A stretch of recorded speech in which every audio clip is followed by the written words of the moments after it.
Hi, today I'm going to show you how you can recover a deleted mail in Outlook. So for example, here I have a mail here and I'm going to delete this. So I'm going to delete this, right? Now, when you actually delete a email from Outlook, you don't necessarily delete this. It just moved into a folder called deleted items.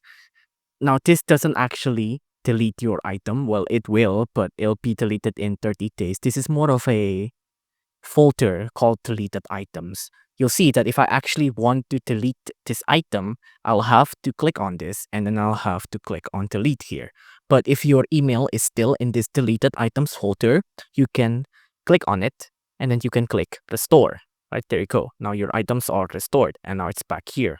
Now, for example, if I delete this folder again and I delete that email and I go to deleted items, I can delete it again. So I'm going to delete this again, but that's not actually deleted. It's still here, right? Now it's doubly deleted, or it's extra deleted, I guess, if you want to say it like that.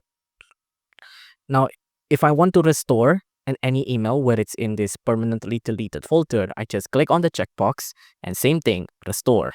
Now, it won't be restored to this deleted items folder, but it'll be sent back to the sent items or on the inbox, depending on what item you deleted. But that is how you recover deleted emails on Outlook. Please consider liking and subscribing.